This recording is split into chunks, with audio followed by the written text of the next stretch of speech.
দেওয়ার যে আপনি যে একটা ফ্যাক্ট, আপনি ভোট দিলে এমপি নির্বাচন হয়, আপনি ভোট না দিলে সে এমপি হয় না, এই যে আপনি যে গুরুত্বপূর্ণ একটা বিষয়, সেটি গত 15.5 বছর ধরে আমাদের সে অধিকারকে কেড়ে নেওয়া হয়েছে। আমরা সেই সংস্কৃতির পরিবর্তন দেখতে চাই। সুতরাং আমরা সদর এবং সুবর্ণচরের এখানে যারা রয়েছেন এই অঞ্চলে সবাই, আপনারা প্রায় বেশিরভাগ পরিবার নদীভাঙ্গা অঞ্চলের মানুষ, বা কিছু মানুষ যারা হাতিয়া থেকে তারাও নদীভাঙ্গা অঞ্চল থেকে এসে আমাদের এখানে শিফট হয়েছেন, বা সন্দ্বীপ থেকে অনেকে শিফট হয়েছেন। আমরা আগামীতে এমন নেতৃত্ব আমরা নির্বাচন করব, যে নেতৃত্ব আমরা সদর সুবর্ণচরের সন্তানরাই আমাদের এখানে নেতৃত্ব দিবেন। এবং আরেকটি কথা যেটি বলতে চাই, সেটি হচ্ছে গত 15 বছর ধরে যারা অবৈধভাবে আমাদের এই অঞ্চলে জনপ্রতিনিধি হয়েছে, তারা তাদের ন্যূনতম যে দায়িত্ববোধ, সেই দায়িত্ববোধটুকু তারা পালন করেনি। এবং আপনারা দেখেছেন যে বাংলাদেশে যতগুলো উপজেলা রয়েছে, আমার যেটি মনে পড়ে যে একমাত্র সুবর্ণচর উপজেলা সব থেকে বেশি অবহেলিত, সব থেকে কম উন্নয়ন আমাদের সুবর্ণচর হয়েছে। আপনি দেখেছেন যে একমাত্র সুবর্ণচর উপজেলায় দৈনিক মনে হয় 3 থেকে 4 ঘন্টা, বা মাঝে মাঝে আরো কম, যে এখানে কারেন্ট থাকে। আমরা কিছুদিন আগে আমার এক বন্ধু সন্দ্বীপে সে আসছে, সেও বলছে যে তার এলাকাতে মিনিমাম 10 থেকে 12 ঘন্টা কারেন্ট থাকে। এমনকি হাতিয়াতেও আপনারা অনেকে খোঁজখবর নিয়ে দেখবেন, সেখানেও 18 থেকে 20 ঘন্টা কারেন্ট থাকে, কিন্তু আমাদের সুবর্ণচরে কারেন্ট কোনোভাবেই থাকে না। এটার একটাই কারণ আমরা যে নেতৃত্ব নির্বাচন করেছি, অথবা আমরা তো সেই নেতৃত্ব আসলে নির্বাচন করিনি, তারা জোর করে হয়েছে, তারা কোনোভাবে আপনার কাছে আমার কাছে জবাবদিহি করতে হয়নি। তাদের কাছে আপনি গিয়ে কখনোই সাহস করে বলতে পারেননি যে আমার তো কারেন্ট থাকে না, তোমাকে আমি পরের বছর ভোট দেব না, কারণ তার তো ভোটই লাগেনি। সেই বিনা ভোটে 2014 সালে, 2018 সালে এবং 2024 সালে অবৈধভাবে এমপি হয়ে গিয়েছে। সুতরাং আমরা মনে করে সদর এবং সুবর্ণচরে শুধু কারেন্টের সমস্যা নয়, আপনি আমাদের সদর সুবর্ণচরের মাত্র একটি মাত্র রাস্তা যেটি ভালো রয়েছে, এবং গত 10-15 বছর ধরে প্রতিটি রাস্তা দিন দিন খারাপ হয়ে যাচ্ছে, কেউ দেখার নেই। একটি পরিবারে যেরকম পিতা না থাকলে, বাপ না থাকলে যেরকম অভিভাবক শূন্য, ঠিক সেরকম আমাদের সদর সুবর্ণচরের একই অবস্থা।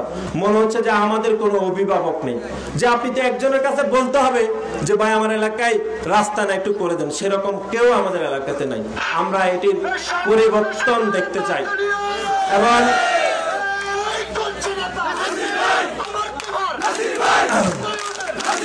আমরা আমাদের দলের চেয়ারপারসন দেশনেত্রী বেগম খালেদা জিয়া দীর্ঘদিন ধরে অসুস্থ রয়েছে, আপনারা জানেন। আমরা নোয়াখালীর মানুষ হিসাবে আমাদের দেশনেত্রী বেগম খালেদা জিয়া ও নোয়াখালীর সন্তান, আমরা ওনার জন্য আপনারা সবাই দোয়া করবেন।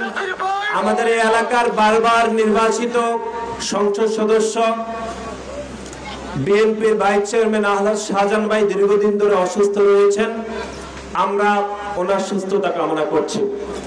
এবং একই সাথে আপনারা জানেন যে এই যে আমি বাংলাদেশ জাতীয়তাবাদী ছাত্র দলের সাধারণ সম্পাদক নির্বাচিত হওয়ার আগে আপনাদেরকে একটু দুঃখের কথা বলছি, সেটি হচ্ছে অনেকেই, এটি বলা উচিত না, অনেকে কোনোভাবে যেন তাদের মনোভূত হয়নি যে একটি শহরের ছেলে, কৃষকের ছেলে ছাত্র দলের সাধারণ সম্পাদক হয়ে যাবে, এটি কোনোভাবে অনেকে যেন মানতে পারছে না। আপনাদের সন্তান যেভাবে স্কুলে যেত বা যাচ্ছে, আমি তো সেভাবে স্কুলে যেতাম সাইকেল চালিয়ে। আপনাদের ভাই, আপনাদের বোন যেভাবে পড়াশোনা করেছে, যে সংগ্রামের মধ্যে দিয়ে, আমি তো সেভাবেই বড় হয়েছি। কিন্তু তারা আমাদের সেই সংগ্রামকে, আমাদের অধ্যবসায়কে তারা কটাক্ষ করেছে। তারা চ্যালেঞ্জ ছুড়ে দিয়েছে যে চরের ছেলেকে আমরা ছাত্র দলের সভাপতি সাধারণ সম্পাদক হতে দেব না। কিন্তু আমরা বিশ্বাস রেখেছি, আমরা আস্থা রেখেছি, এবং আস্থা এবং বিশ্বাসের কারণে মহান আল্লাহ আমাদেরকে সেই পথ দিয়েছেন। সুতরাং আমরা এখনো স্বপ্ন দেখছি, এখনো আমরা স্বপ্ন দেখছি যে ইনশাআল্লাহ আমরা একদিন এই সদর, এই সুবর্ণচরের সন্তানরাই, এই কৃষকের সন্তানরাই, এই ভূমিভাঙা অঞ্চলের সন্তানরাই একদিন জাতীয় সংসদে সদর সুবর্ণচরের মানুষের পক্ষে কথা বলবে। কাজ হোক বা না হোক আমরা বলবোই আমাদের রাস্তা ভালো নাই, আমাদের রাস্তা করে দিতে হবে। কাজ হোক বা না হোক আমরা বলবো নদী ভাঙতেছে, নদী ভাঙতেছে, নদী ভাঙা রোধ করতে হবে। আমরা বলবো কাজ হোক বা না হোক আমরা বলবো আমাদের স্কুল করে দিতে হবে। কাজ হোক বা না হোক আমরা বলে থাকবো আমাদের খাল খনন করে দিতেই হবে, দিতেই হবে। কাজ হোক বা না হোক আমরা সংসদে গিয়ে সদর সুবর্ণচরের কথা বলতে চাই, বলতে চাই। সুতরাং যারা আমাদের স্বপ্ন বিনির্মাণে যারা প্রোপাগান্ডা করছেন, যারা উপহাস করছেন, তাদের প্রতি আমরা বিনীত অনুরোধ করছি। আপনারা কিন্তু অতীতেও উপহাস করেছিলেন, অতীতেও আপনারা হাসাহাসি করেছিলেন, আপনারা অতীতেও বলেছেন যে কোনো কিছু কিন্তু বাস্তবায়ন হইতে দেব না। আমরা কিন্তু হয়েছি, আল্লাহ আমাদেরকে সেই পথ দিয়েছেন।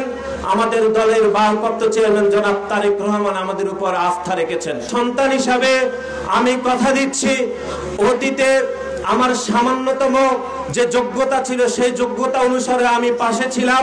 ভবিষ্যতে যদি আমার সামান্যতম যোগ্যতা বাড়ে আপনাদের সন্তান আপনাদের পাশে থাকবো। শত উপহাস, শত সমালোচনা, শত প্রোপাগান্ডাকে কাটিয়ে আপনাদের সন্তান হিসাবে আমরা এগিয়ে যেতে চাই এবং সেই প্রত্যাশা রাখছি যে আপনারা সবাই আমাদের পাশে থাকবেন। আমি ইনশাআল্লাহ আপনাদের পাশে থাকবো এই প্রত্যাশা রেখে আমি আমার সংক্ষিপ্ত বক্তব্য এখানে শেষ করছি। বাংলাদেশ জাতীয়তাবাদী ছাত্র দল জিন্দাবাদ। শহীদ রাষ্ট্রপতি জিয়াউর রহমান অমর হোক। এদেশের গণমানুষের আপসহীন নেত্রী দেশনেত্রী বেগম খালেদা জিয়া জিন্দাবাদ। ছাত্র দলের ভারপ্রাপ্ত চেয়ারম্যান জনাব তারেক রহমান জিন্দাবাদ, জিন্দাবাদ।